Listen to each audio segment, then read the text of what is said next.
Dearest Natasha, at last we are staying at Cliveden, and it's just as wonderful as I'd dreamed. Imagine a huge mansion perched on a hill with sensational views over a grand and formal garden. Beyond the trees, you see a peaceful stretch of the River Thames. It's extraordinary to think that London is only 40 minutes' drive away.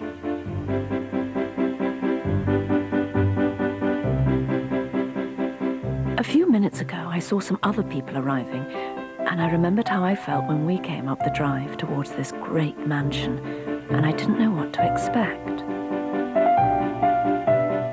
It's silly, I know, and you're not to tell a soul, but I felt quite nervous because it is grander than anywhere I've stayed before. But I'm now so relaxed and happy that Charles is going to have immense difficulty in getting me to stay anywhere else. Cliveden has quite a history. There's been a great house here since the time of King Charles II, and it's belonged to 3 dukes and an earl. It was also lived in by the Prince of Wales. No, not him. This one rented Cliveden in the 1740s. The house was bought by the great American millionaire, William Waldorf Astor, and it was his daughter-in-law, Nancy Astor, the political hostess, who made Cliveden the place to be invited in the 1920s and 30s. There are photos downstairs of the Queen Mother, Charlie Chaplin, George Bernard Shaw, and heaven knows who else. They all came here, and I'm sure they enjoyed themselves as much as us.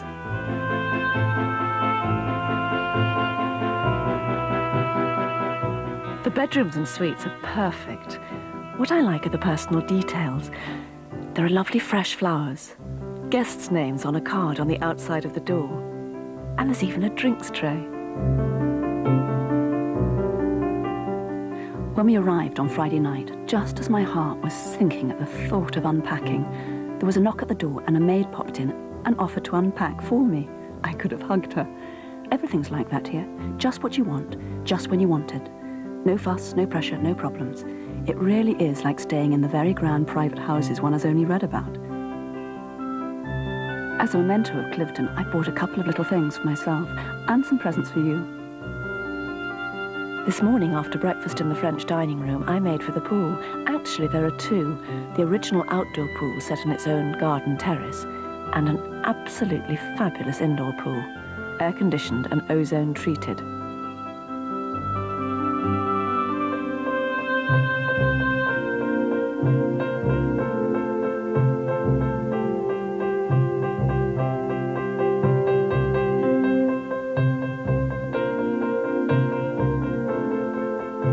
I'd try one of the wonderful health and beauty treatments you can have here. They have a range that includes aromatherapy, reflexology, seaweed applications, and the hot tub. Time just flies by here, and that was the morning gone. Luckily, Charles didn't notice how long I'd been because he was being shown the boardrooms. He said it was ideal. He's thinking of having a meeting here soon. You and I might come on one of Cliveden's special relaxation, fitness and fun stays, where you get treatments and sports, plus room and lunch for next to nothing. And we could all join up in the evening.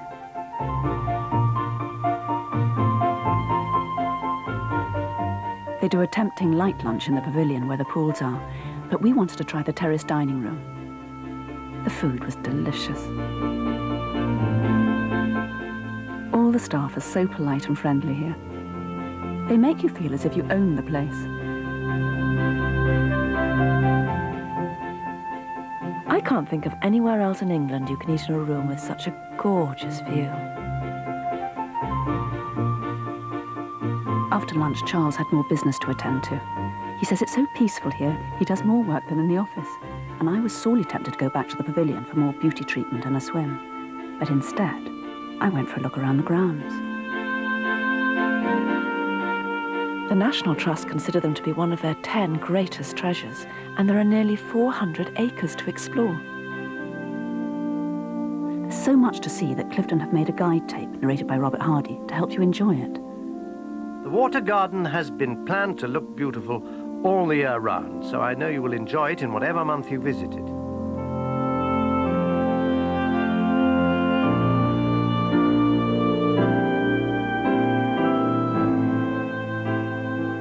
Finding fountains, statues, quiet hidden places, and grand avenues to explore.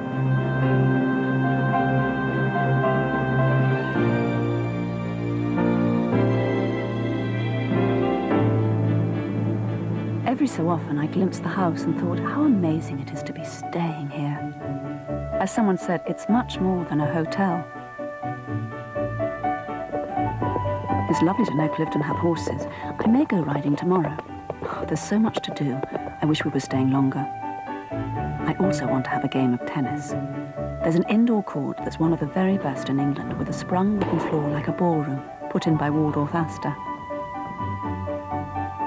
Charles and I met some friends, and we wandered down to the old boathouse where the boatman was waiting to take us out on one of Cliveden's wonderful Edwardian launches.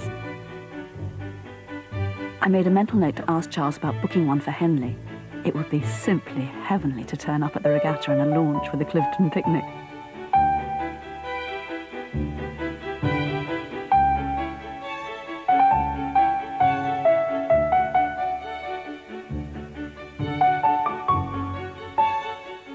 It really is the most glorious stretch of the Thames.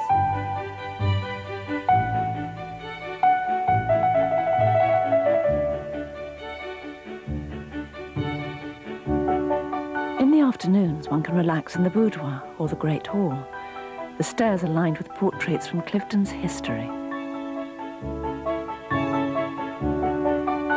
The Great Hall is panelled and decorated with suits of armour, paintings and some fine tapestries which were given to the Earl of Orkney by the first Duke of Marlborough. It would be heaven for a dance. I'm told that some people take the entire house. I long to have dinner in the French dining room because it's so beautiful. A real 18th century French room, which the Astors bought from Madame de Pompadour's hunting lodge. Its carved panels are covered with gold leaf. It's amazing.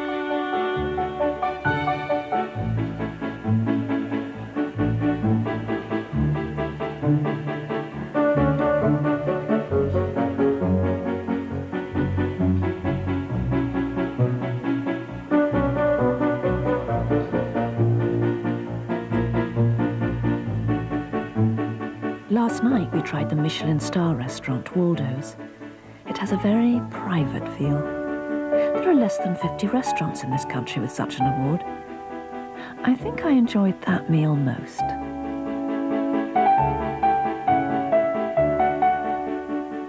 The whole experience has been wonderful. On the desk I'm sitting at to write this letter, there's a visitor's book. People have come here for their honeymoon, anniversaries, birthdays, or just as we have for a lovely, relaxing stay. They all say the same thing. Cliveden is a sensation.